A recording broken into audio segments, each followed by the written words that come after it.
अहिंसा संयम तपोमय धर्म है उत्कृष्ट मंगल, देवता भी प्रणत उसको, धर्म में जिसका सदा मन।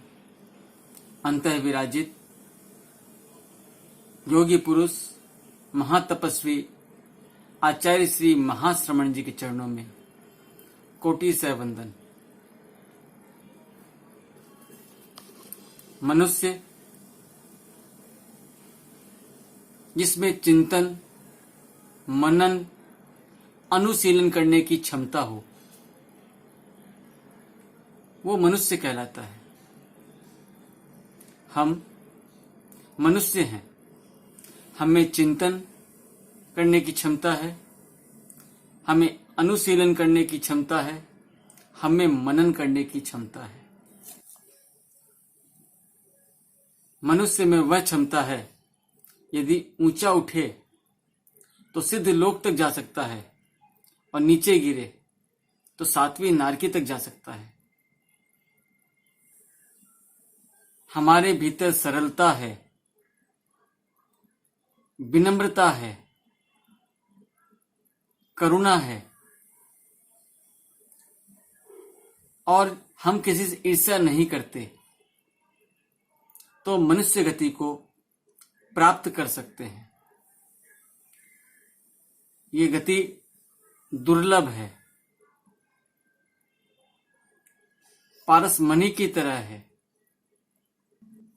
जिसके माध्यम से हम मोक्ष जा सकते हैं। तो वह गति नरक गति नहीं है, देव गति भी नहीं है, तिरिंच गति भी नहीं है। हमें मनुष्य गति से ही मोक्ष की प्राप्ति हो सकती है। आज हम वाणी संयम दिवस मना रहे हैं। वाणी संयम सिर्फ मौन ही नहीं है। आचार्य श्री महाश्रमण जी ने फरमाया था, अनावश्यक ना बोलना भी मौन है। हम अनावश्यक चर्चा से बचे। ये जो वाणी है, इस वाणी के माध्यम से हम किसी को अपना भी बना सकते हैं, किसी को पराया भी बना सकते हैं। मीठी केवल जीभ है, फीके सब पकवान, खाया पिया सब खत्म, बेगम करे बयान। आचार्य तुलसी द्वारा रचित व्यवहार बोध में यह पद्य आया है।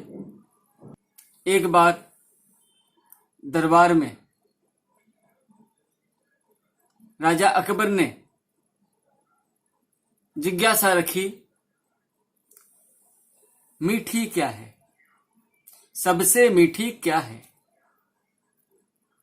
दरबारियों ने उत्तर दिया, किसी ने कहा गुड़ मीठा, किसी ने कहा गन्ना मीठा। बिरबल चुपचाप बैठा था। बिरबल से पूछा गया, बताओ बिरबल, सबसे मीठी चीज क्या है। बिरबल खड़ा हुआ, कहा जहांपना, सबसे मीठी चीज जीभ है।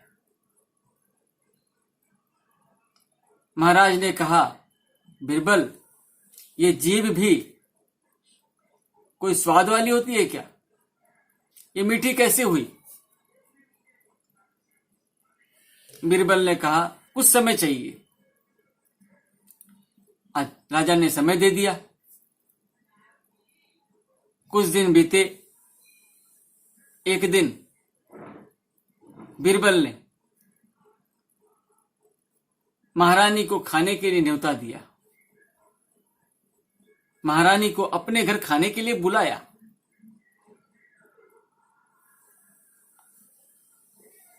जिसे महारानी ने स्वीकार किया। महारानी बिरबल के घर खाना खाने गई, खाना खाने बैठी और खाने के भीतर एक से एक पकवान, एक से एक आइटम, जो पकवान महारानी ने कभी नहीं खाए होंगे, वो पकवान भी वहां पर खाने में परोसा गया। खूब खातिर के साथ रानी को खिलाया गया। जब रानी का खाना संपन्न हुआ, जब वो जाने लगी, तब बीरबल ने अपने घर में कहा, जिस जगह रानी ने बैठ के खाना खाया है उसे ठीक से साफ करवाना। यह बात रानी ने सुन ली। रानी से रहा नहीं गया। महल में आकर कोप भवन में जाकर बैठ गई।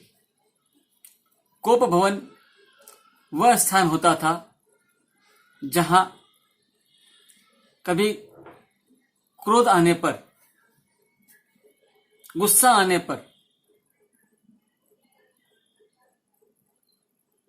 रानियां बैठ जाया करती थी। आजकल तो ऐसी व्यवस्था नहीं है कि कोई एक स्थान फिक्स हो जहां क्रोध आने पर हम बैठ जाएं।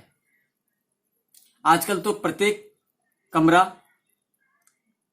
प्रत्येक रूम को आप कोप भवन भी कह सकते हैं, यदि करे तो। पहले क्रोध करने का भी एक ही स्थान हुआ करता था। उस कमरे में रानी जाके बैठ गई। राजा को पता चला कि रानी कोप भवन में है। जाके उन्होंने पूछा, क्या हुआ? बीरबल के तुम आज गई थी खाना खाने के लिए, कुछ हुआ क्या? क्या खाना बढ़िया नहीं खिलाया?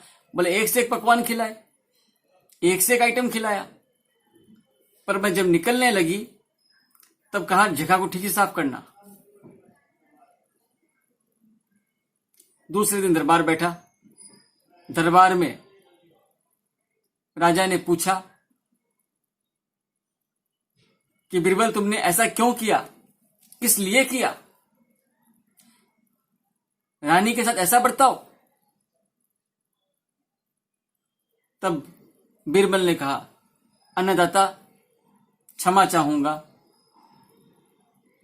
आप महारानी से पूछिए कि मैंने उन्हें एक से एक मिठाई खिलाई, एक से एक मीठी वस्तु खिलाई, एक से एक पकवान खिलाया, फिर क्या दिक्कत हुआ?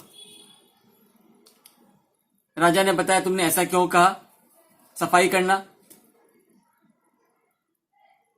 तब बीरबल ने कहा, महाराज मेरा यही उत्तर था कि सबसे मीठी जीभ होती है। मैंने एक से एक पकवान खिलाया, एक से एक आइटम खिलाया, लेकिन सिर्फ मेरा एक शब्द, सिर्फ मेरी एक बात रानी को चुभ गई। मैंने खातिर में कोई कमी नहीं रखी, मैंने खिलाने पिलाने में कोई कमी नहीं रखी, फिर भी महारानी को बात पसंद नहीं आई। मेरा खिलाया हुआ, मेरा पिलाया हुआ, उस सबको भूल मेरी सही कही हुई सिर्फ उस एक बात पर नाराज हो गए। इसीलिए कहा जाता है, जीभ में हड्डी नहीं होती। जीभ यदि मित्र है तो जीभ शत्रु भी है। जीभ तलवार भी है। हम अपनी वाणी के द्वारा यदि किसी को अपना बनाते हैं तो वाणी के द्वारा हम किसी को पराया भी बना सकते हैं। वाणी से ही हम किसी का दिल जीत सकते हैं, तो हम किसी का दिल तोड़ भी सकते हैं। हम अपने वाणी को संयमित करें, अपनी वाणी को कंट्रोल करें। वाणी संयम के लिए मौन को भी माध्यम माना गया है। मौन 3 प्रकार के बताए गए हैं। पहला, आकार मौन। दूसरा काष्ठ मौन, तीसरा अंतर मौन। आकार मौन में हम बोलने का संयम करते हैं, पर इशारे से अपनी बातों को करते हैं। हम बहुधा देखते हैं, कई बार हम सामायिक लेके बैठ जाते हैं और सामायिक में बैठने के बाद कोई यदि पूछता है कि चाबी कहाँ रखी है, तो हम इशारे से बताते हैं चाबी वहां रखी है। हम मुंह से नहीं बोलते, लेकिन हम इशारे से बोलते हैं। काष्ठ मौन में हम बोलने और इशारा करने का संयम करते हैं। तीसरा है अंतर मौन, जिसमें मन, वचन और काया से हम मौन करते हैं, उसमें रम जाते हैं। तो हम मौन का अभ्यास करें। हम कौन से मौन का अभ्यास करें? जिसमें हमारा मन, वचन, काया तीनों सज जाए। यदि यह अभ्यास करके हम इसे सफलता पा लेते हैं, तो हो सकता है, यह संभव है कि हम वाणी संयम की साधना में अपने आप को संयमित कर पाए। अधिकांश युद्ध वाणी के असंयम के कारण ही हुए हैं। सबसे बड़ा उदाहरण हमारे पास महाभारत है। यदि द्रौपदी ने नहीं कहा होता अंधे का पुत्र अंधा, तो संभवतया महाभारत नहीं होता। हमारी अधिकांश झमेले का कारण यह वाणी है।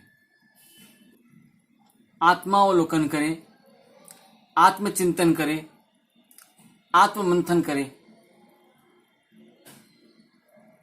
कि हम